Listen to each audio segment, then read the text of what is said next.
Episode 18, let's go.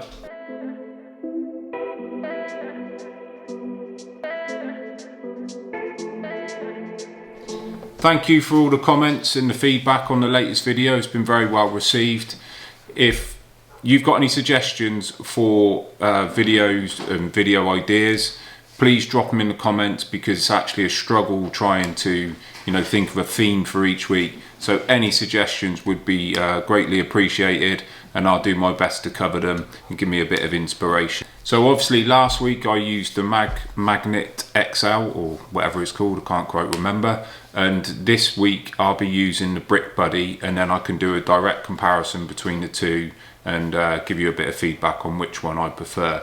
But as for the Magnet, very good. I would say it's better for your tape measure or your brick hammer as opposed to your trowel. I think the Brick Buddy will beat that specifically for the trowel. So maybe a Brick Buddy one side and the Magnet the other side. It was very handy and convenient to pop your tape on. But anyway, I'll give you a bit of feedback. We're at the extension again this weekend, so we'll get that up to plate. Good couple of shifts, Saturday and Sunday, to get that done. So hopefully this Saturday we will get it finished, and obviously I've caught the sun, which is never a bad thing. So without further ado, let's have a little spin going on in the world of A&D. Right, who wants to meet my dog?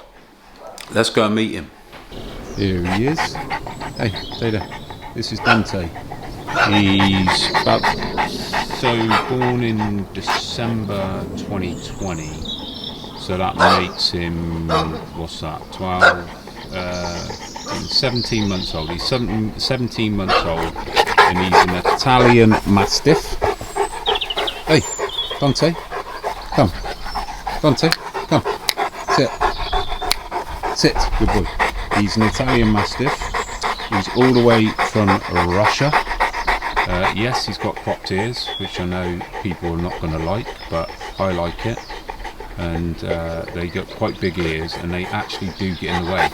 We weighed him last August time, and he was 51 kilos. The breed standard is about 55 kilos, so hopefully he stays in that range a little bit. Don't want him getting too big, because they can have hip and knee problems. He's got a dock tail as well, but he is an import from Russia. So I've had 3 of these. This is my 3rd one, and I've had 2 males and a bitch. Bitch was my first one, because they can be quite dominant and quite a handful, but the boys are actually easier to manage, or so I found in my experience. So there he is. He's just going in the office now. Just going to chill out, see if we can get him out. Dante, come. As you can see, he's very obedient. Not. Come on. He's a very handsome boy. I get stopped all the time when I'm out and about.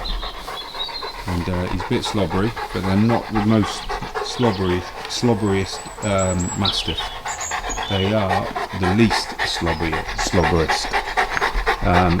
But he's actually quite camera shy. But there he is. He's probably got another...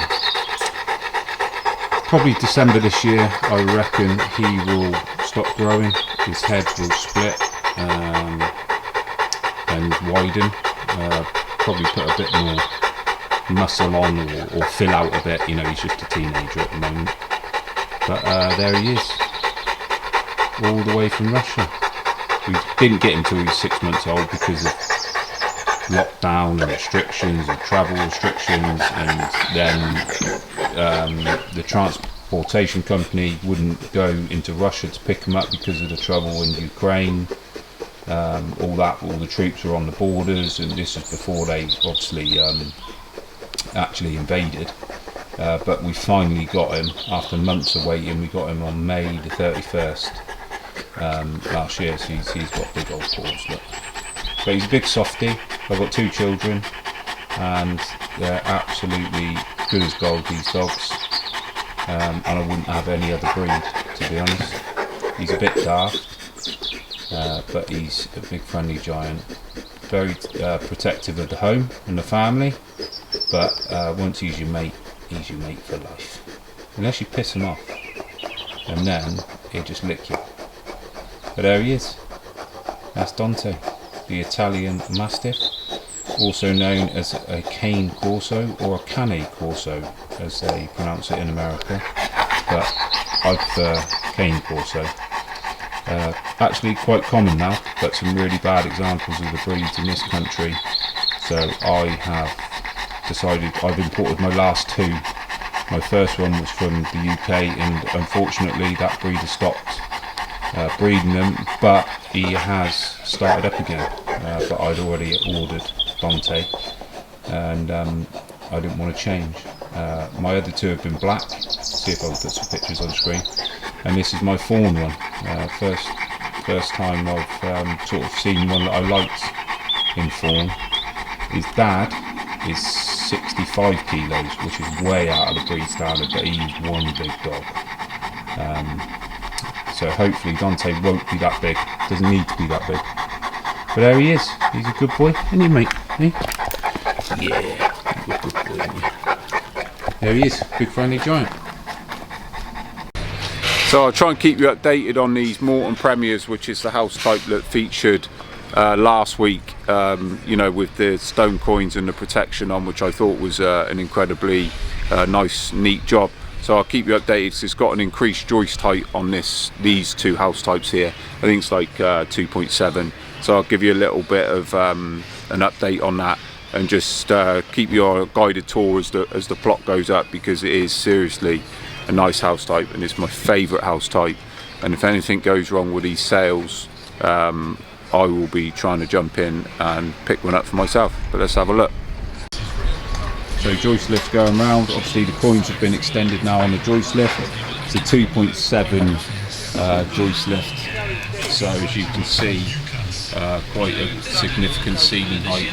This is like a 6-foot bird cage, which we've actually got to raise ready for when the joists go on again, because the fall for the chippy is too high from here to here. So nice full blocks under the lintels again. But yeah, as you can see, nice big internal joist ceiling height. Don't know how you're going to change your light bulbs, but lovely. It's going to add to the wow factor even more on this plot. So obviously we will protect the coins as we have done below. So you can see it's got lovely bay window, dual bay window, one to the left and one to the right of the entrance. So this is the nice big entrance, got a combination door in here. As you can see, leads beautifully done. Weepole in the starter tray. So as you can see, the starter tray has a stop end on it, so to let the water come out. Just about see that. So this is the weep vent, and then obviously the trays linked down like that.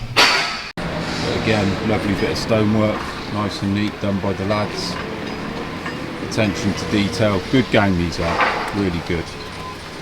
A lot of care and attention taken with their work. Now look how nice and neat it is. Very nice. Well done, boys. So this is the 9-inch wall that I was talking about on the rear of the property. It's just a structural thing. I'm not really entirely sure why it is there, but obviously it is. But as you can see, the joist height that I spoke about. So what you got, 225, 450, 675. You got 675 above, 675mm above the door frame in your living rooms. This is the back. So you've got the bifold down there, looking lovely. And there the lads working on the one next door.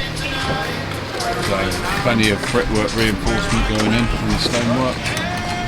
The train track. And there they go. Looking good. Welcome back to the extension. Look, we was here last Saturday and Sunday. The scaffolders now go around.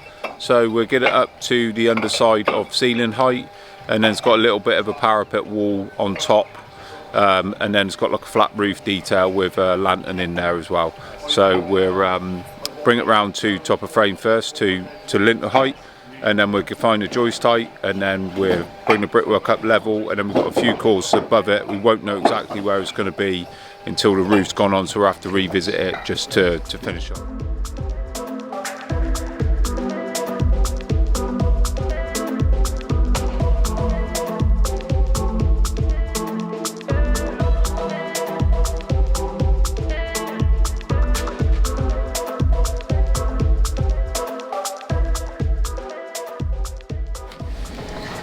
So just a little brickwork tip when you're doing your reveals is just make sure that your muck is all full up around the edges of the reveal, so it's a bit easier when you come to point it. And also when you lay your half or your 3/4 or your brick, lay it a little bit above the line and then plumb it up down here, and then you can adjust it and then just squeeze it down to the line rather than squeeze it to the line, then plumb it, and then you push it over the level. So make sure your reveals are full. As you can see, your bed joints are easy as a joint. Right, brickwork's now at the top of frame. Brickwork, blockwork now, we've got a pad stone in here, and then you can see down there where we put the bricks up. This is like a parapet wall now, so joists sit on that blockwork there, or plate and then blockwork sit on there, and then this brick here that stood up is where the outside skin eventually finishes, and there's like a flat roof detail and it gets all tanked, and we've got some hoppers and stuff in for the outlets as well.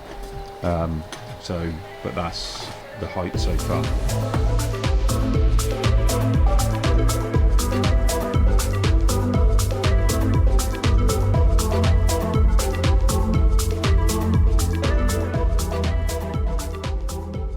Right, so when you're putting your tray on, it needs to be set back from the lintel.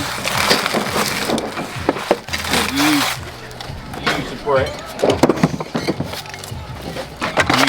to square it up.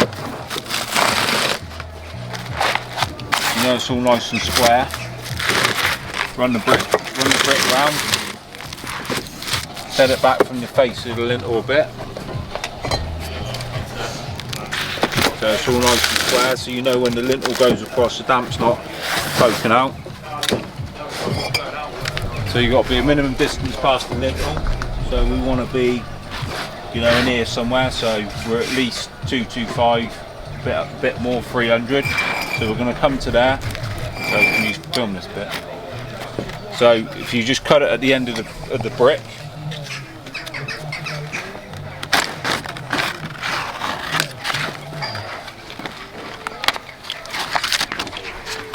Then that will give us full 75mm turn up in there like so, and then we're good to go. And then we've got our insulate underneath here, and then also what we would do is just cut this back from the face of the blockwork. So there's a key for when the blockwork goes across it, and there's a bit of bond between the block and the muck, but this has actually got a bit of key on it as well. But it's just good practice to cut this back a bit from the face of the blockwork.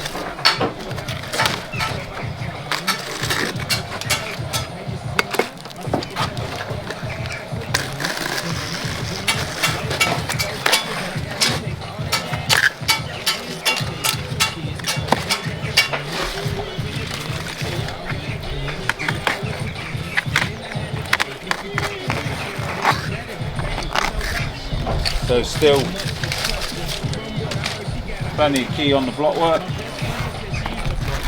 over half. Pull it all up so it's all nice and neat. The lintel's already insulated, so I don't need to worry about that. Run your block along, your brick along, so it's all nice and square.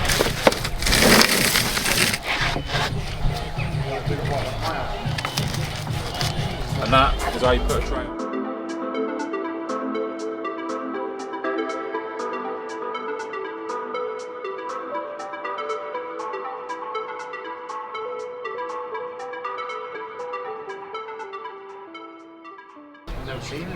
Right, so that's the brickwork run round down the side and down the back. So as you can see, the block work stays down, and then he's got a wall plate going on here, then he's got the joist, and then this outside skin effectively becomes a parapet. So when the joists are on, you've got to fill in between the joist, bring it up level, then it all gets tanked, cavity gets closed off, and the coping goes on top of that. So this height here, this brickwork height here, is the underside of the hoppers come out for the flat roof detail. So we've left it there because for one, we won't be able to reach over anymore. So but yeah, it's all the brickwork's round. We've just got to run that flanking over there now. So brickwork is round, and the yard bit's done. Working our way towards the front. It's currently 1:10. We're nearly there.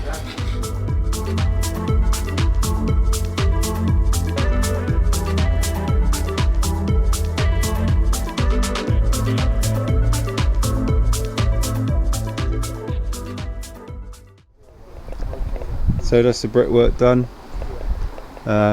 What's that? 1, 2, 3, 4, 5, 6, 7, 8 courses. 8 courses above the window frame, and then so the block work, the roof now sits on top of the block work, and then we return and fill in between the joist, and this outside skin now becomes a parapet wall. But yeah, all the brickwork's done all the way around. It was a good shift today from the lads, to be fair, you know, considering we had to bump out, you know, a couple of packs of bricks and what have you. You know, good effort, but all done now.